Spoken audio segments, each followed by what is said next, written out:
Hello YouTube, it's your boy Nathan coming to you to do another recap video. It's been a week. Today we're talking Married at First Sight, Season 16, Episode 7, Jamaican Me Crazy. And I tell you what, this episode did make me a little crazy. So we just about to get right into it. There's quite a bit to talk about. I'm going to start with Kirsten and Shaquille. We didn't see much of them in this episode. You know, they just had like a nice little conversation about laundry, on how they're going to do their laundry, whatever. Just really not much to really like pinpoint with them because they didn't get much airtime in this episode. The only thing I would say about Kirsten and Shaquille is just that, you know, Kirsten is still like trying to find that spark with them, and she lied last week.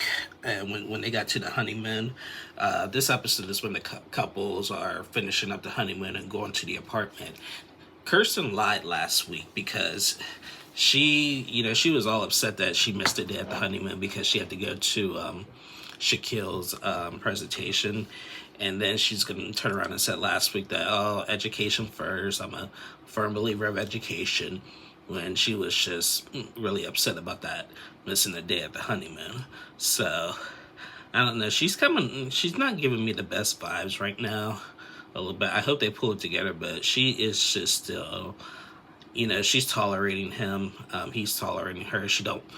With Kirsten and Shaquille likes to play around a lot, and Kirsten is more of a serious type person, and, you know, she just wants Shaquille to, like, know a time and a place for it.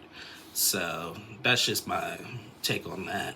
But like I said, they didn't get much airtime in this episode. Next couple I want to talk is Gina and Clint. So in this episode, now we all know what happened last week. Clint said that he goes after slender and athletic type women, and how they came out last week, it made everybody upset. This episode, you know, and then him and Gina had like a big argument about it. They since made up, but in this episode, all the couples got together for their final dinner down in Jamaica, and she and Clint got up in front of the table to try to clean himself up. He said he didn't really mean to offend anybody. It wasn't like directed towards anybody. But the thing is, that's all well and good, but he didn't say sorry. And Nicole had mentioned, you know what, Clint is just a little too much. And for me to say someone is too much, even for me, that's pretty bad. So like Clint, he really still has no filter. And Dominique and Chris, not Dominique, McKinney and Chris say, you know what, yeah, he has no filter, but, you know, we respect him for, you know, saying what he sees. Yes, but you gotta level it out. I mean, hello. But anyway, he gets up and says, like, you know, he didn't mean what he said. He didn't mean to offend nobody. Okay, whoop-de-doo, whatever. But Nicole was just like, okay, since you did that, you know, we'll start fresh and see how it goes. You know, I don't wish the worst luck on you guys. You know, I hope you guys make it. But let's just start fresh. So that was pretty nice of Nicole to say. But I think Gina and Clint are going, and it's not gonna be good. It's not gonna be good. And judging by the previews of next week, I don't think they're gonna make it. I really don't think Gina and Clint are gonna make it. I seen a tweet that said that Gina's giving us some "I'm a good person" vibes. And remember who that good person was 2 seasons ago? Alyssa from Boston. So I don't see that. I think Gina is actually really a cool person. She's just stuck with the guy, and she's the oldest out of the girls in this cast. And, you know, she's just a very successful woman, and, you know, she's tolerating a guy with no filter, but sooner or later, it's just all going to come to a blow. I mean, it is what it is. So that was them. So next I want to talk is Dominique and Mckinney. So last week, McKinney was just complaining about everything, and Dominique Dominique was saying be more positive and all that. This episode, they still, Dominique says like he's sorry for like he doesn't want to ruin her time or anything and whatever. And so this episode, before the couples move into their apartments, they show each other where each other they actually live themselves.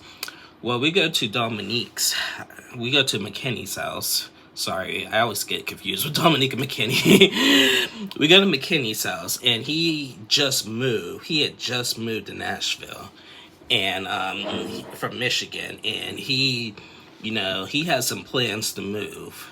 And Dominique, is like set in her ways here, and he even said like sometimes it's her way or the highway.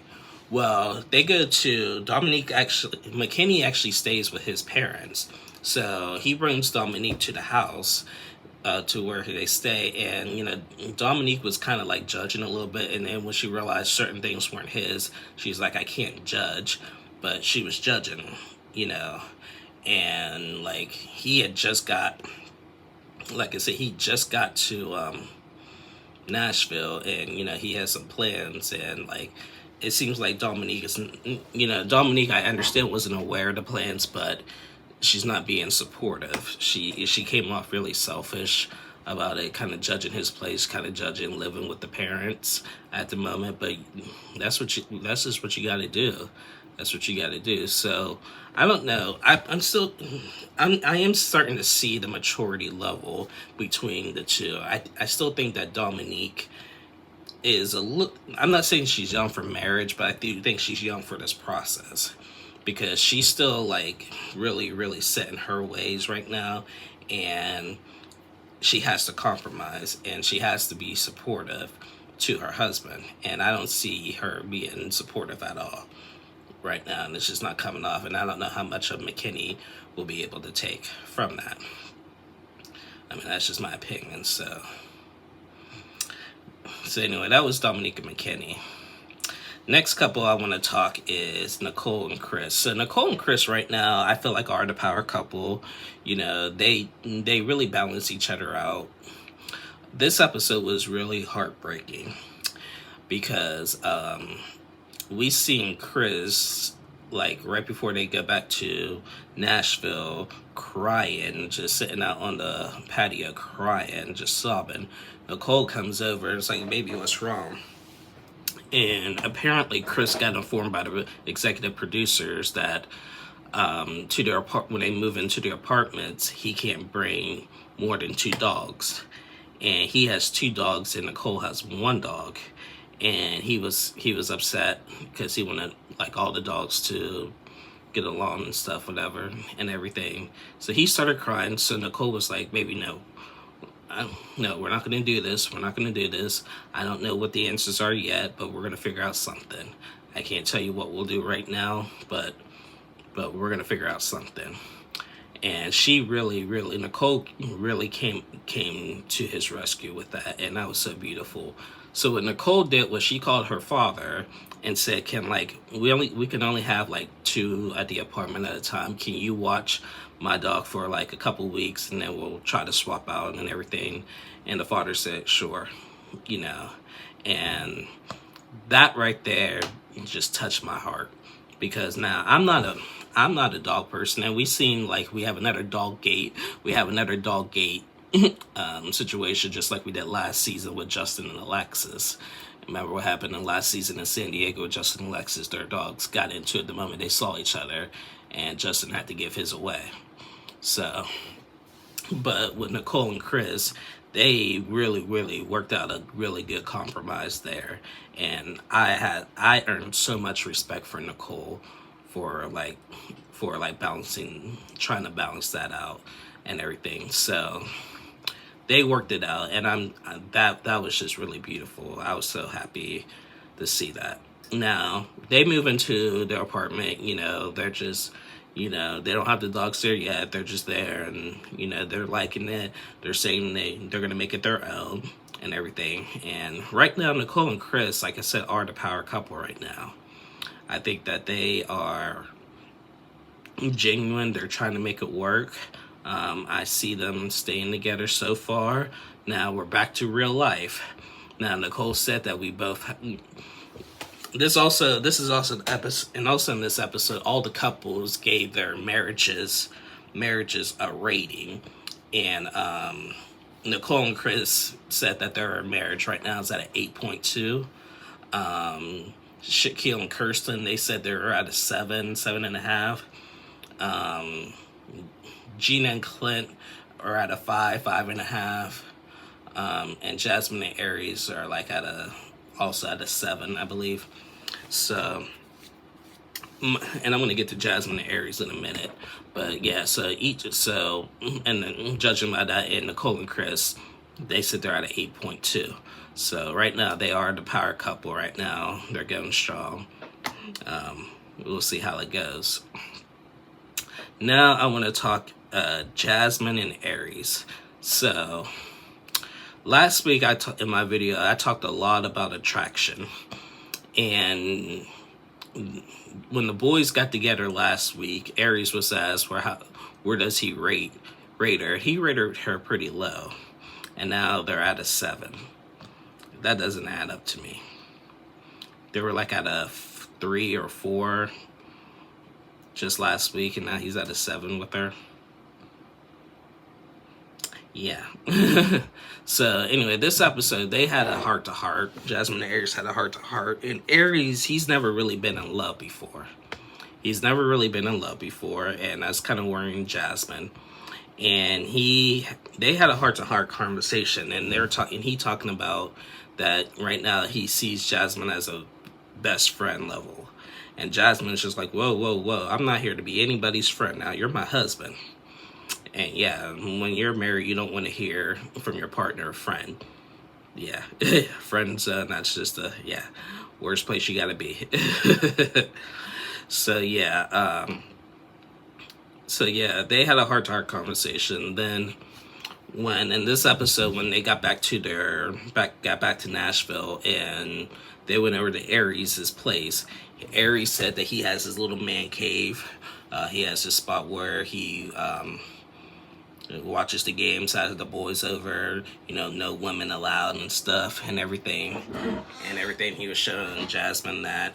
And then Aries was like, he was really particular. He was like, shoes off when you come into my crib and all that jazz. Pick up after yourself, whatever, yada yada. And Jazz just like, man, my husband is just so particular. Just something to get used to. Then they come to a conversation about the use of the bathroom. And he was like, when I go number 2, like, do you want to be in there with me? I'm like, what? Like, 1, that's disgusting. And 2, when you're doing that, I think anybody wants their privacy when it comes to that, just saying. And then Jasmine gonna say, oh, girls don't go number 2. And I'm just like, oh boy, here we go with that. But I'm just like, why was that even, like, brought up? I don't know. So they had a discussion about that, and they're like, and Josh is like, no, you do your business in your private time there. So Jasmine noticed that Aries he likes to be alone. He does like to be alone at times. He said right before they left out of Jamaica to get back to Nashville, he woke up by himself and went to do his workout. He said that, he enjoys his time alone. He does need some time alone to himself. Fair enough, fair game, and I respect that. And then Jasmine said after seeing his place that she could see why he wants his own space, wants his man cave. So once they get a bigger place, he's gonna have his man cave, and Jasmine says she wants her own little beauty room or whatever. So good compromise, but Jasmine is seeing red flags from Aries just based on the friendship comment that he made, and him being real kind of particular. And this was revealed on After Party. Now, at the beginning of the season, we all know that Clint and Aries were intimate with somebody before they were told that they were going to be married at first sight. And we all knew that. However, on After Party, Jasmine revealed that in a never be seen clip, like when they were still in Jamaica, they were going through each other's Instagrams and they had a mutual followings. It was revealed that they came across this girl, and Jasmine asked Aries, I'm like, how do you know this girl? And he's like, oh, I might have slept with her just 2 weeks before we got married. Like, oh. And that was revealed on the after party. She said after he heard that, she heard that she left. Now, like I said, we all knew that, but the curveball was that it was a girl that Jasmine actually knew. So now, on top of that, that is going to, throughout the rest of the season, that's going to be brought up a lot. So I'm really worried about Jasmine and Aries, because Aries is just, doesn't seem like he has much experience, and that's fine, but when you're married, you gotta really, really think of the other person. You can't just think of yourself and everything. You gotta think of your partner's feelings and how it's all gonna play out and your decisions. And right now, Aries is not doing that. So I'm kind of concerned about that, and I can't wait to see how that plays out. I can't wait to see the rest of the season, because there's still something, there's going to be a big twist coming. Y'all know what it is. I'm not going to say it yet until I see it. But judging by the previews, it's not looking good for Gina and Clint. It's not looking good at all for them. So I'm kind of worried about. So anyway, guys, thank you guys so much for watching. And please like and subscribe to my channel. I'll be back on Sunday, Monday to do 90 Day Fiance the other way. Hope you guys enjoyed the Super Bowl. I enjoyed the Super Bowl until the very end. It was a really good game. I'm sad that the NFL season's over. But now I can focus on my shows. Next, also, in a couple weeks, Catfish returns, so I'll be doing recapping Catfish. I know some of you were probably waiting for me to do Are You the One? I've been watching Are You the One? It's just kind of hard for me to grasp and keep up with it, because they're not like spinning, they keep going all over the place with the couples, and it's kind of hard. The format really changed from previous seasons. I was able to like get a better understanding of these couples, but it hasn't been easy. I've still been watching it, but it's just not worth doing a recap over. So anyway, guys, thank you guys so much for watching. Please like and subscribe, and I'll see y'all Sunday.